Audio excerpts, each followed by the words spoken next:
We are bombarded by news of cancer epidemics. Many have cancer. Many know someone who has been stopped in their tracks by a cancer diagnosis. But the news is better than it seems, and that's what I hope to explain today. Since the 50s, many cancers have increased. Brain, breast, kidney, prostate has nearly tripled. Thyroid and melanoma skin cancers have exploded. And so, like some of these folks who are frozen among the crowds rushing through New York's Grand Central, more and more of us may also become frozen in our tracks by cancer. But these are often harmless cancers. I'm a physician who would like you to avoid the harmful treatment of harmless cancers.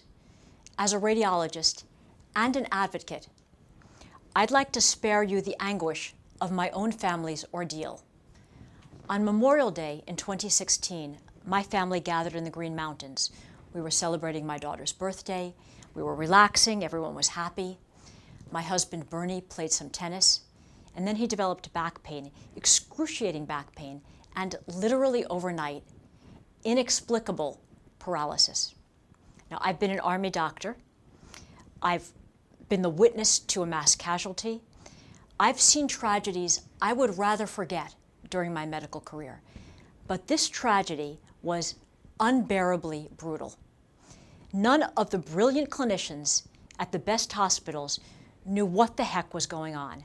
And for 5 months, in 5 hospitals, in 3 states, I watched as my husband, Bernie, underwent unnecessary procedures, very often with utter disregard for his dignity, ravaging our finances, anguishing our adult children. Medicine can be brilliant. It can be miraculous. But suffering can come even from well-intentioned overtreatment. I hope that you and your loved ones will never suffer unnecessarily. The harmful treatment of harmless cancers is common, and it can cause psychological distress, unnecessary surgery, the complications from chemotherapy, from radiation therapy, which may outweigh their benefits, and incredible expense. The overtreatment of breast cancer alone is estimated at $4 billion per year. The Human Genome Project cost a mere $2.5 billion. But the good news is that cancer mortality is down 20% in the last 20 years. How can this be? Runaway cancer epidemics and plummeting mortality? Well, the explanation is partially substantial improvements in cancer care.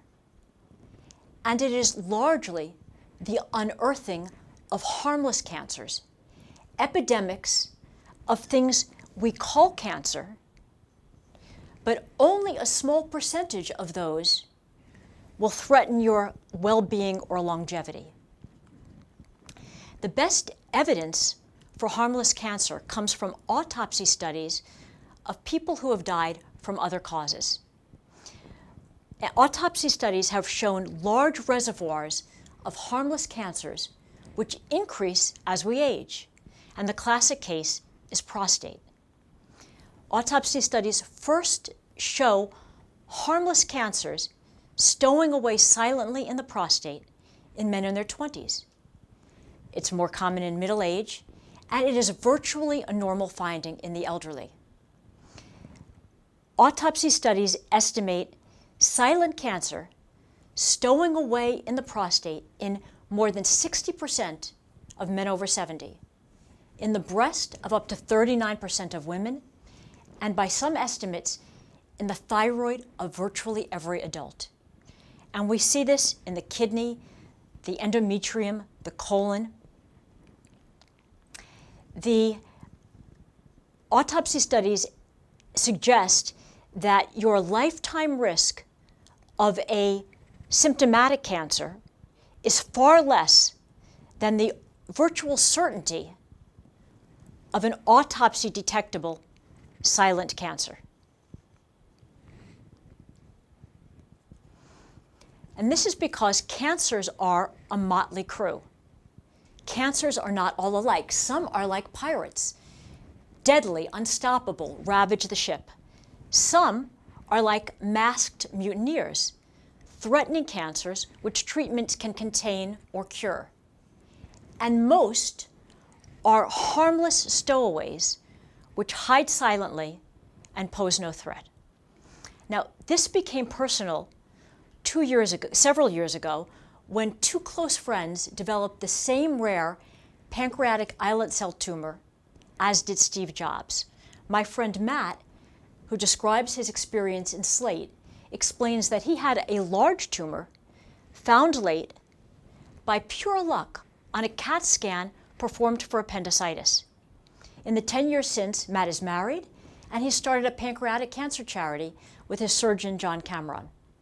Matt appears to have had a stowaway. My friend Sung had no such luck. She was a music doctoral candidate at UConn and completely well when we had dinner in June of 2014 before she jetted home to Korea for the summer. In October, I awoke to the news of her untimely death. I dearly miss Sung, who appears to have had a pirate. Steve Jobs, who reportedly deferred treatment, may have had a mutineer that took his life.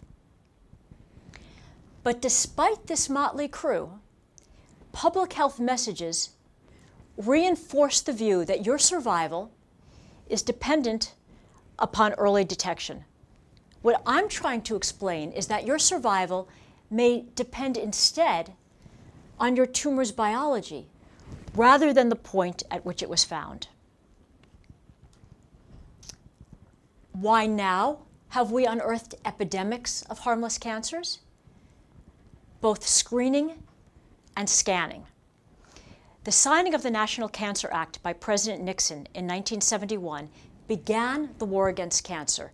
It began the deliberate search for cancer through organized screening.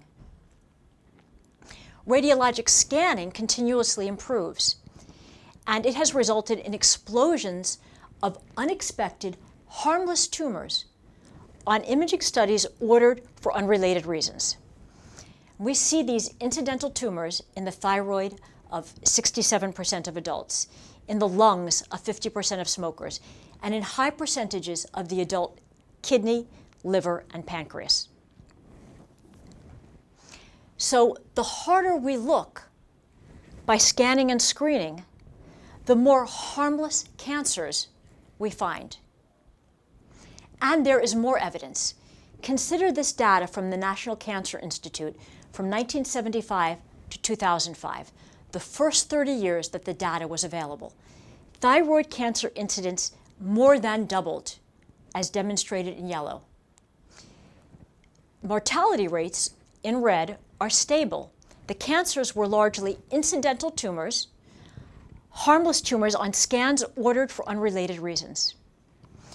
And we see similar trends during the same time period for kidney cancer and for melanoma skin cancer, with increased incidence, stable death rates.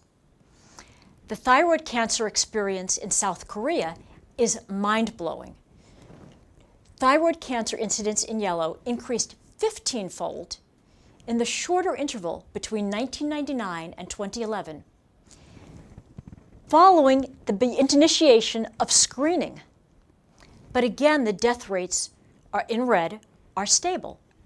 So what I'm trying to explain is that the incidental thyroid cancers in the US and the screen-detected lesions in Korea are the mildest forms of disease.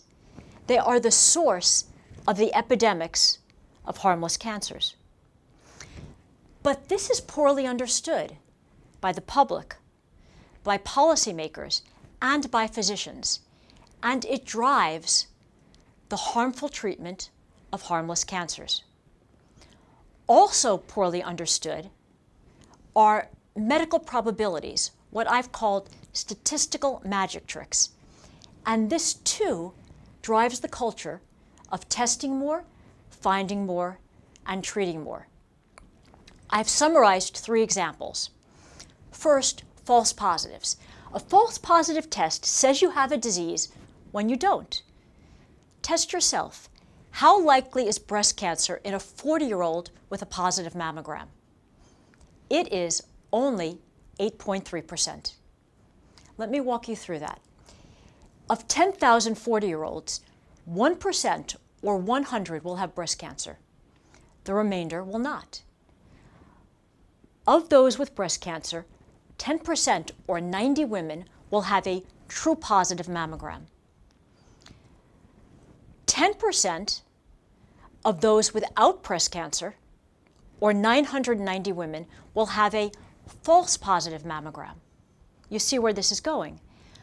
Of 1,080 positive tests, 990 will be false positive, and they will result in increased imaging and, in many cases, biopsies, surgery, potentially the harmful treatment of a harmless cancer. So that a 40-year-old with a positive mammogram has a 92% chance of not having breast cancer. Because if the disease is rare, most positive screening tests will be false positive. It's counterintuitive, but it is true. Relative risk is a second poorly understood medical statistics. Relative risk is reported as a percentage, and it exaggerates the benefit of a test or a treatment. For example, lung cancer screening with CAT scans will result in 16% fewer deaths among smokers. But in absolute terms, this is 0.05 lives saved per 1,000 screened. Let me explain. Lung cancer screening with CAT scan will decrease deaths among smokers from 21 per 1,000 to 18 per 1,000. 3 fewer deaths, which is a 16% relative risk reduction, because 3 is 16% of 21. But in absolute terms, this is 3 lives saved per 1,000 screened over 6 years, or 0.05 lives saved per 1,000 screened per year. Relative risk will exaggerate benefits, and it will underreport harms, biopsies, surgery, whose harms may outweigh its benefits. Again, it is counterintuitive, but it is true. A third misunderstood medical statistic is 5-year survival. Consider 2 patients who have cancer which begins in 2008. The first patient is diagnosed when he becomes symptomatic in 2016, and he lives for 2 years with his disease. The second patient is diagnosed when screened in 2010, and he lives for 8 years with the awareness, the questionable gift of awareness of a terminal illness. His 5-year survival is improved, although screening has made no difference in the length of his life. Again, it is counterintuitive, but it is true. So, my objective is straightforward: to explain that our misunderstanding of statistical magic tricks, of false positive, relative risk, 5-year survival, of the motley crew of cancers are counterintuitive, but true, and they drive the well-intentioned but harmful treatment of harmless cancers. So, in summary, I hope that if you are faced with the devastating news of a cancer diagnosis, you now can take an emotional step back. Ask for the facts in absolute terms. Review a decision aid such as this, or a visual decision aid such as this theater seating chart, which hypothetically explains that for 1 life saved, 137 are harmed by the intervention. And in this way, you can make an informed choice, as my husband and I did, based on your own values and objectives. You may elect to wait and see. You may seek personalized cancer care. You may follow modified screening guidelines or participate in a research protocol. I hope that you will find yourself back among the crowds, no longer frozen in your tracks. Thank you.